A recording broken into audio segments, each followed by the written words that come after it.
हेमू के बारे में जानने की कोशिश करेंगे। हेमू ये अंतिम विक्रमादित्य था। अंतिम विक्रमादित्य था। भारतीय इतिहास में 14 विक्रमादित्य रहे हैं। भारतीय इतिहास में अब तक 14 विक्रमादित्य की उपाधि धारण किए हैं। अब तक 14 शासक विक्रमादित्य की उपाधि धारण किए हैं। विक्रमादित्य की उपाधि धारण किए हैं और यह अंतिम विक्रमादित्य था। हेमू अपने बचपन में रेवाड़ी की सड़कों पर नमक बेचा करता था। रेवाड़ी की सड़कों पर नमक बेचा करता था। हेमू जो है आदिल शाह सूर का सेनापति था। आदिल शाह सूर का सेनापति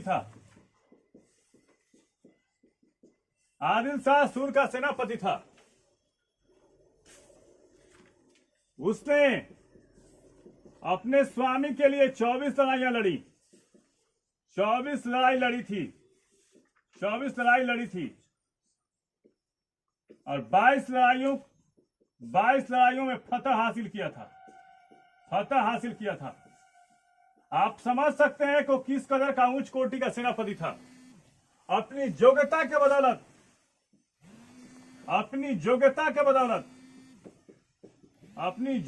बदौलत पूरे मुस्लिम भारत में प्रधानमंत्री के पद तक पहुंचा था।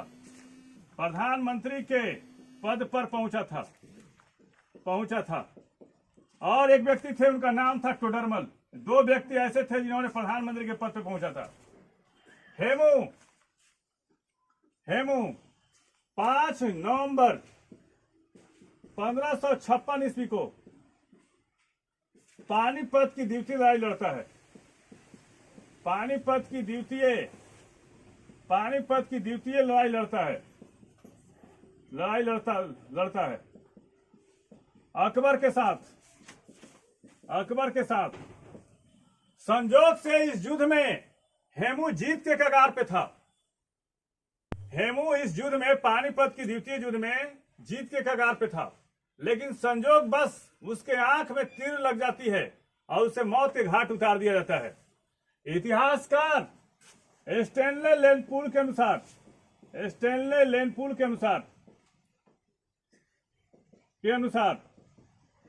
अकबर की विजय दैवीय संजोग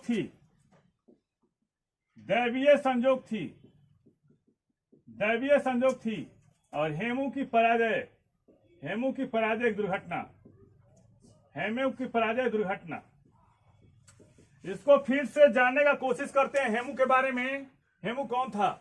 हेमू का जो बचपन गुजरा वो रेवाड़ी की सड़कों पर नमक बेचा करता था, लेकिन अपनी प्रतिभा, अपनी योग्यता के बदौलत वो इस्लाम शाह सूर के संरक्षण में काम किया और आदिल शाह सूर का सेनापति बना।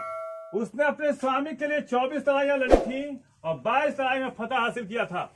आप समझ सकते हैं कि किस कदर ऊंच कोटि का सेनापति था। अपनी योग्यता के बदौलत पूरे मुस्लिम भारत में प्रधानमंत्री के पद पर पहुंचा था। ऐसे 2 व्यक्ति थे, एक टोडरमल और एक हेमू। हेमू कुछ समय के लिए दिल्ली के तख्त पर बैठा था।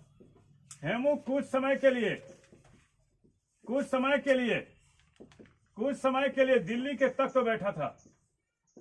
दिल्ली के तख्त पर बैठा और पूरे मध्यकाल में दिल्ली के तख्त पर बैठने वाला पहला जो शासक था वो हेमू था।